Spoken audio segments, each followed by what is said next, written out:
আমার মনে হঠাৎ করে একটা বাই উঠলো বাই তো কটক যাই। এই যে ওর ছুটি তোর বিয়ে হবে আজ, মানে এটা আমার মধ্যে বোধহয় সবসময় গেঁথে থাকে। এই গেঁথে থাকার কারণেই এই আগের রোববার আমরা বেরিয়ে পড়েছিলাম ইস্কন মন্দিরে। ইস্কন মন্দির বলতে কিন্তু মায়াপুরের ইস্কন মন্দির না, ঘরের কাছে আরশিনগর, আমাদের সল্টলেকের কাছে নিউ টাউনের যে নতুন ইস্কন মন্দিরটা হয়েছে সেই ইস্কন মন্দিরে। শীতের হিমেল হাওয়ার পরশ মেখে সুন্দর রৌদ্রের একটা মানে কি বলবো আলিম্পন নিয়ে আমরা গাড়িতে যাত্রা শুরু করলাম সল্টলেকের নিউ টাউনের ইস্কন মন্দির। এই তার রাস্তা, এবং রাস্তাটা এত ভালো যে সমস্ত সমালোচনা গায়ে মেখে আমি রাস্তাটার ভিডিও করতে করতে চললাম।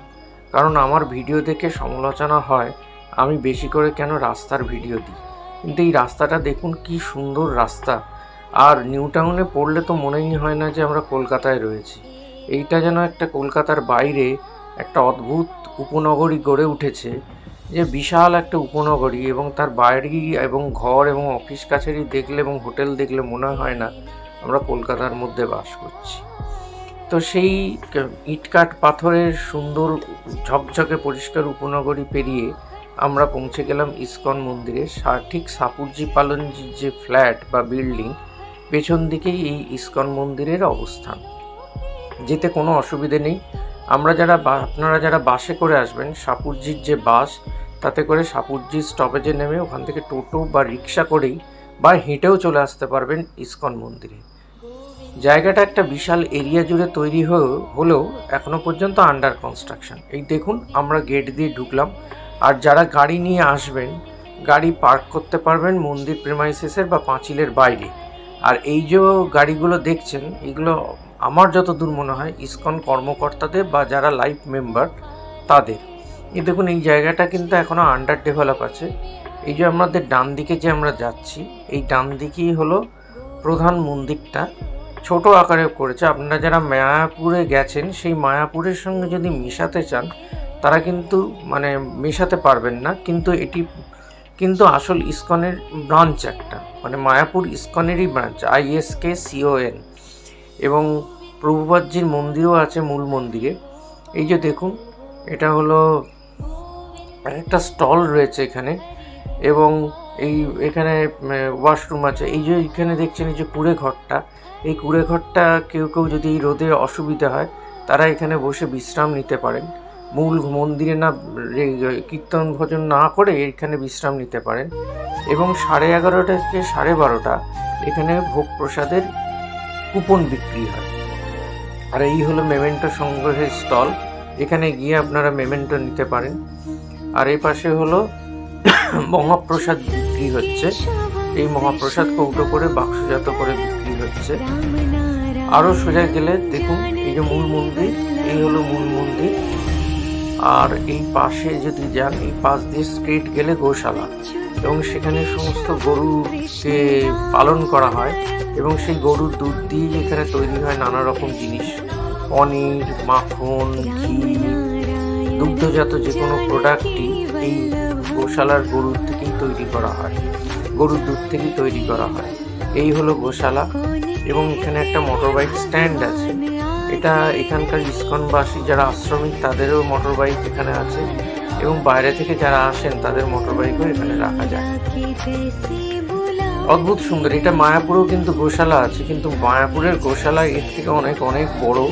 এবং মায়াপুরের গোশালার পেছন দিকে ঘাসের জমি আছে, এই ঘাসের জমিতে গোশালার গরুরা মানে খায়, এবং মানে ওটা কিন্তু ওইখানেই কিন্তু ঘাস চাষ করা হয় আসলে।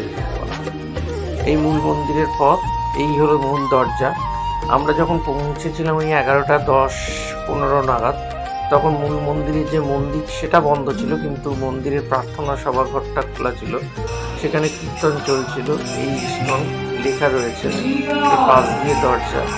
এই দেখুন ভেতরে ঢুকছি আমরা, এখানে সবাই নাম সংকীর্তন করছেন,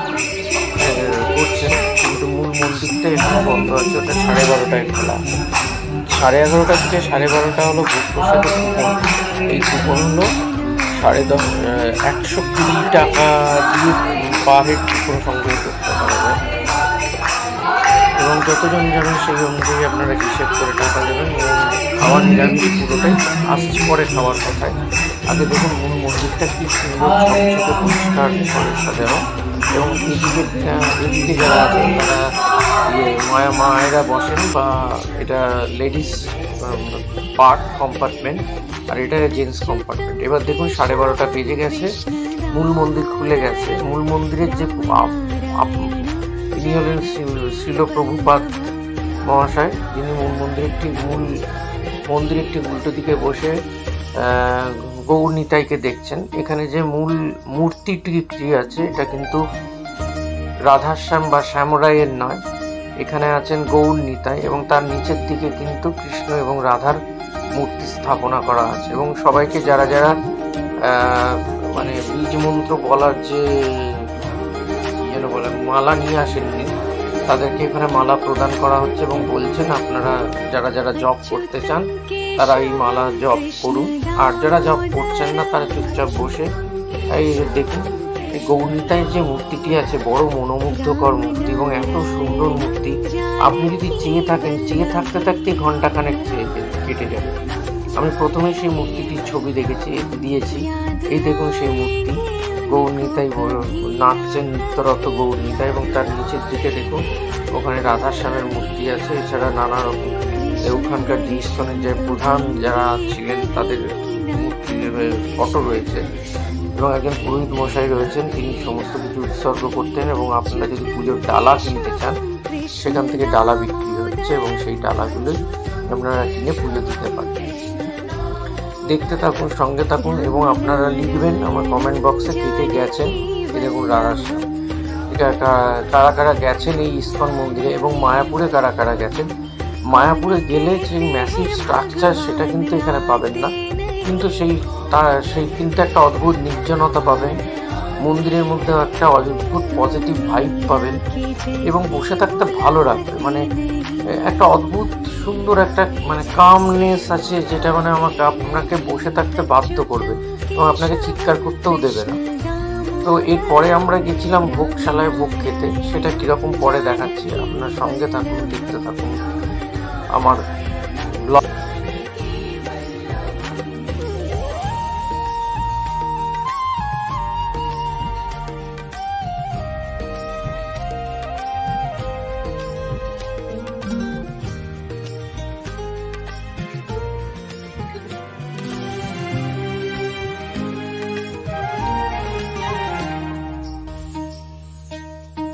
এখানে প্রসাদ দেওয়া হয় 1:30 থেকে। তো আমরা এই যে প্রসাদের ঘরে চলে এসেছি, এটি ঠিক ঘর করা নেই, এটা প্যান্ডেল করা আছে একটা, এবং এর বাইরে আমরা দেখুন অপেক্ষারত লাইন দিয়ে দাঁড়িয়ে আছে কুপন কেটে।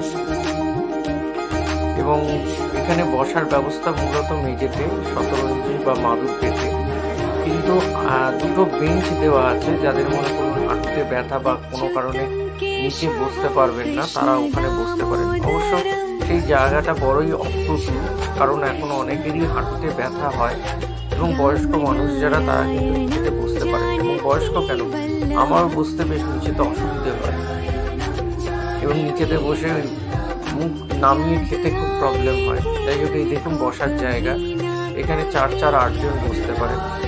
এছাড়া পুরোটাই প্যান্ডেলের মতন, এবং সবাই দেখে নিচে বসে যাচ্ছে, এবং বুফে সিস্টেমে খাওয়া। আপনি একটা থালা জোগাড় করলেন, এই থালাটি হলো একসঙ্গে খোপ কাটা থালা, মানে এক জায়গায় ভাত এবং 3টে তরকারি দেওয়া।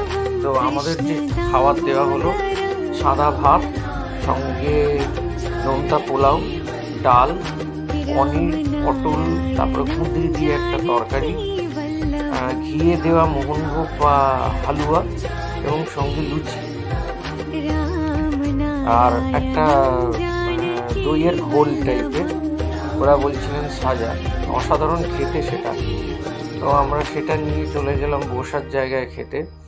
এরা যদিও বলেন যে মায়েরা এবং প্রভুরা আলাদা আলাদা জায়গায় বসবেন, প্রভু বলতে ছেলেদের বোঝানো হয় আর মা বলতে মহিলাদের বোঝানো হয়, কিন্তু দেখা গেল আমরা অনেকে ভুল করে মিক্স করে বসেছি, তারপর ওনারা আর উঠাননি। তো প্লেন্টি অফ খাবার দেন ওনারা। এরপরেও যদি কেউ ভাত বা তরকারি চান, তারা উঠে গিয়ে আবার নিয়েও আসতে পারেন। ও আর সঙ্গে একটা বড়া দেওয়া হয়েছিল, সেটার কথা বলতে ভুলে গেছি। সেটা সাবু আর কিছু দিয়ে করা হয়েছিল। এত ক্রিস্পি বড়া আমি জীবনে দেখিনি, মানে অদ্ভুত রকমের বড়াটা, মানে ওটা না গিয়ে খেলে আপনারা বুঝতে পারবেন। এবং খাবার খুবই সুস্বাদু ছিল। আমাদের পক্ষে যেটা অসুবিধা হয়েছিল, আমার পক্ষে বসে মাথা নিচু করে খেতে খুব প্রবলেম হয়, আমার স্পন্ডিলোসিস আছে। তো বসে আমি থালাটা উঠিয়ে তারপর খেলাম। এ দেখুন কি পরিষ্কার পরিচ্ছন্ন সমস্ত কিছু, এবং মহারাজজিরা সব তদারকি করছেন খাবারগুলো। এবং যদি কেউ বৃদ্ধ মানুষ যান, তাকে বসানোর চেষ্টাও করছেন তারা আপ্রাণ খেটে যাচ্ছে। এই দেখুন খাবার দিচ্ছে। তো আপনারা সবাই একদিন চলে যান, উপভোগ করুন ইসকন নিউ টাউন। টাটা, ভালো থাকবেন। হরে কৃষ্ণ, হরে কৃষ্ণ।